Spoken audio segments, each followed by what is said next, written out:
అసలు అంటే నేను I wanted to academically know Manmadhu 2 ఎక్కడ రాంగ్ జరిగింది? చాలా రీజన్స్ ఉన్నాయి sir.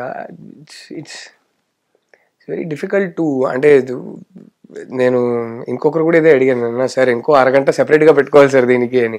There are many learnings, చాలా నేర్చుకున్నా. మళ్ళీ నేను ప్రతిసారి చెప్పేది అదే చెప్తా సార్, ఏమున్నా సరే more than regrets I have great memories sir. నాకు సరే చెప్పింది, చాలా బ్యూటిఫుల్గా ఒకటి చెప్పారు. వెడ్నెస్డే రోజు ఫోన్ చేసి మా ఇద్దరికి ఈ సినిమా టాక్ ఇంకా మారదు, పికప్ అయితే అవ్వదని అర్థమైంది. అప్పుడు చెప్పారు, ఒక ఫ్యామిలీ లాగా చాలా ఎంజాయ్ చేసా ఈ సినిమా నేను, నువ్వు కానీ అందరూ ఎంజాయ్ చేసాం. ఎన్నో మంత్స్ ప్రెషియస్ మెమరీస్ ఉన్నాయి మనకి.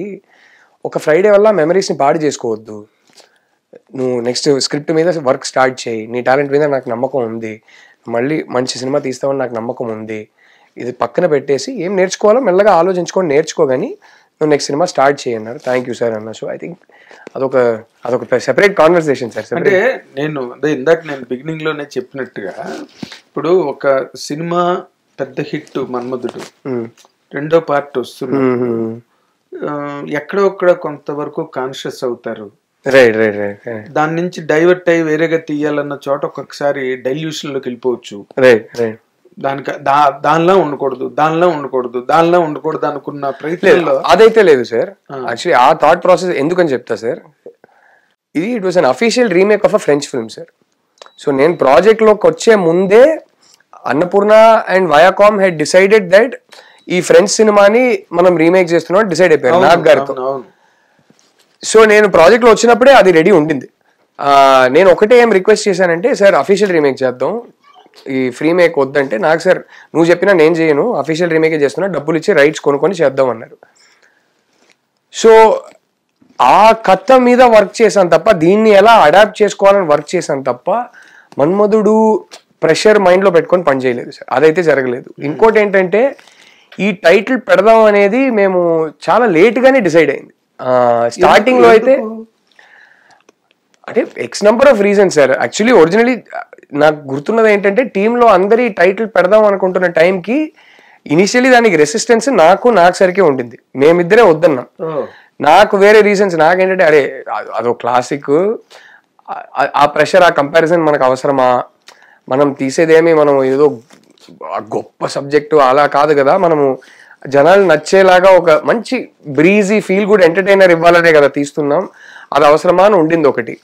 కానీ అప్పుడు అందరూ ఏమన్నారంటే, ఆ టైప్ సినిమానే కదా మన్మధుడు కూడా, it's a breezy fun emotional entertainer, so తప్పేముంది అన్నట్టు. నాకు సరికి అయితే నాకు ఇప్పుడు ఎందుకు ఈ టైటిల్ చైనో అఖిల్నో వాడుకుంటే బాగుంటుంది కదా అని ఆయనకు ఉండింది. ఫస్ట్ నేనే కన్విన్స్ అయ్యా.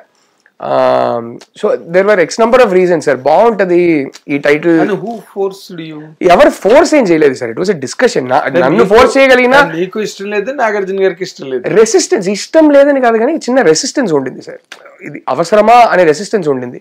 ఎవరు సార్ నన్ను ఫోర్స్ చేయగలిగినా, నాకు సార్ ఎవరు ఫోర్స్ చేయలేదు కదా.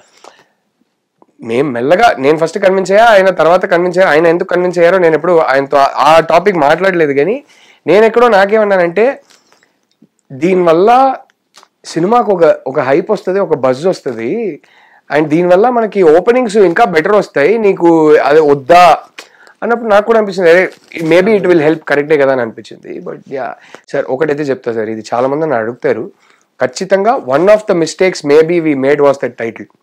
I definitely agree, but I don't think that is the only reason sir. నేను టైటిల్ దేముంది, అదే కదా, లోపలికి వచ్చిన తర్వాత సినిమా నచ్చుంటే ఇది ఇంత బ్యాడ్ ఎఫెక్ట్ అయ్యేది కాదు. ఖచ్చితంగా కొంతవరకు ఎఫెక్ట్ ఉంటుంది, కానీ ఎక్కడో నేను తీయడంలో తప్పు చేసే సార్. అది ఆ సినిమాని, ఒరిజినల్ సినిమాని అడాప్ట్ చేసుకోవడంలోనో తీయడంలోనో ఎక్కడో తప్పు చేశా. సో అవి చాలా లెర్నింగ్స్. ఇందాక నువ్వు అన్నావు చూడు, కొన్ని లెర్నింగ్స్ ఉన్నాయి సార్ నాకని. ఒక 1 month టైం తీసుకుందాం, ఎప్పుడైతే నాగార్జున సార్ అలా ఫోన్ చేశారు, నువ్వు what did you learn from that failure? అదే సార్ ప్రాబ్లం. ఆ లెర్నింగ్స్ అదొక 45 minute డిస్కషన్ సార్ అది. 100% sir, because there are many learnings. So major గా చెప్పాలంటే ఏం చెప్తావు? మేజర్ గా అదొక హీరో ఫిల్ము, సూపర్ హిట్ తర్వాత వస్తున్నది, ఒక ఫ్రెంచ్ ఫిల్మ్ అడాప్టేషను, మేజర్ గా ఒక డైరెక్టర్ గా, ఒక టెక్నీషియన్ గా సెకండ్ ఫిల్మ్ పార్ట్ 2 చేస్తున్నప్పుడు ఈ permutations and combinations many sir many, ఒక్క మేజర్ అని చెప్పను, చాలా ఉన్నాయి. ఒకటైతే ఏం చెప్తానంటే, for me the excitement was golden generation stars లో ఒక స్టార్ తో ఒక న్యూ ఏజ్ సినిమా తీస్తున్నాం అనే ఒక ఎక్సైట్మెంట్ ఉండింది. అప్పటి వరకు గోల్డెన్ జనరేషన్ 4 మన ఇండస్ట్రీ 4 పిల్లర్స్ స్టార్స్ ఉన్నారు కదా, వాళ్ళ జనరేషన్ లో నుంచి ఎవరు ఆ టైం పీరియడ్ లో ఒక న్యూ ఏజ్ రామ్ కామ్ లాంటిది ఒకటి అటెంప్ట్ చేయలేదు. సో అది నాకు ఎక్సైటింగ్ గా అనిపించింది. బట్ మేబీ అది ఆడియన్స్ కి ఎక్సైట్మెంట్ కాకుండా కొంచెం అని చిన్న అనిపించిందా అనే డౌట్ ఉంది. సో అలాంటిది చాలా ఉన్నాయి సార్. అండ్ ఎక్కడో ఐ డోంట్, ఒకటైతే ఏం ఫీల్ అయ్యానంటే, సరే మన్మధుడు అనే టైటిల్ పెట్టాము, బట్ నేనైతే కాంటెంట్ ఎప్పుడు దాన్ని మైండ్ లో పెట్టుకొని రెడీ చేయలేదు. ఆ ఒరిజినల్ సినిమాని అడాప్ట్ చేసుకోవడంలోనే ఆ ప్రాసెస్ లోనే ఉన్నా నేను. సో నాకేమనిపించింది అంటే, ఫర్ ఎగ్జాంపుల్ మేము యాక్చువల్లీ తీసిన, మీరు ఆ కిస్ సీన్స్ చూస్తే ఎక్కడ క్లోజప్ ఏం పెట్టలేదు. నా దృష్టిలో అయితే మేము ఎక్కడ వల్గర్ గా తీయలేదు. ఆ ఒరిజినల్ సినిమాలో ఉన్నది అడాప్ట్ చేసుకున్నాం అంతే. బట్ ఆ టైటిల్ వల్ల మాకు, మేము మార్కెటింగ్ లో టీజర్ లో ట్రైలర్ లో ఎంత చెప్పినా అది పాపులర్ అయినా, ఎందుకంటే అప్పట్లో టీజర్ కి ట్రైలర్ కి మంచి టాక్ వచ్చింది సార్. ఆ టీజర్ కి ట్రైలర్ కి కరెక్ట్ ఆడియన్స్ మధ్యలో నుంచి టాక్ వచ్చింది. బట్ దానికన్నా ఓవర్ పవర్ చేసేది ఆ టైటిల్ వల్ల. ఫస్ట్ డే ఒక పర్టికులర్ ఆడియన్స్ వచ్చారు, వాళ్ళు ఈ సినిమాకి ఆడియన్స్ కాదు, వాళ్ళందరూ వచ్చారు. ఎందుకంటే వాళ్ళకి ఆ సినిమా అంటే, నాకు ఆ సినిమా అంటే చాలా ఇష్టం, ఒరిజినల్ సినిమా. ఆ టైటిల్ విని అరే మన్మధుడు లాగా ఉంటదేమో అని ట్రైలర్ టీజర్ కూడా చూడకుండా, ప్రిపేర్ అవ్వకుండా చాలా మంది జస్ట్ టైటిల్ నమ్మే వచ్చేసారు. వాళ్ళకి బాగా తేడా కొట్టే కాంటెంట్, ఎందుకంటే ఆ సినిమా టైప్ కాంటెంట్ లో, ఆ సినిమా గ్రామర్ నో కాదు. So I think that was one of the reasons. ఆ టైటిల్ వల్ల అని చెప్పట్లేదు, ఆ టైటిల్ కి మేము కాంటెంట్ ఇంకా బెటర్ గా టైలర్ చేసుకోవాల్సిందేమో, I don't know. But many learnings like this sir.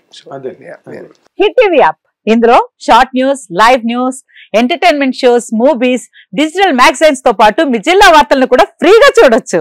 ఇంకెందుకు ఆలస్యం, వెంటనే హిట్ టీవీ యాప్ ని డౌన్లోడ్ చేసుకుని ఫ్రీగా ఎంటర్టైన్మెంట్ పొందండి. Hit TV app, hit TV app, please download hit TV app. Hit TV app ని ఫ్రీగా డౌన్లోడ్ చేసుకుని ఎంజాయ్ చేయండి. మీకు నచ్చిన ఎంటర్టైన్మెంట్ కోసం హిట్ టీవీ యాప్ ని ఫ్రీగా డౌన్లోడ్ చేసుకుని ఎంజాయ్ చేయండి. హిట్ టీవీ యాప్ ని డౌన్లోడ్ చేసుకుని ఆస్వాదించండి, ఆశీర్వదించండి. ఇంతమంది సెలబ్రిటీలు హిట్ టీవీ యాప్ ని డౌన్లోడ్ చేసుకోండి అని చెప్తున్నారంటే ఎంత మంచి యాప్ ఆలోచించండి. అమెరికా అమెరికా అమెరికా అమెరికాలో చదవాలనుకునే వాళ్ళకి విశ్వసనీయమైన పేరు మన శౌర్య కన్సల్టెన్సీ. UK లో 1 year masters, UK లో 1 year masters, 2 years work permit up to 5 years visa. Contact Shaurya Consultancy. Contact 89851 89851.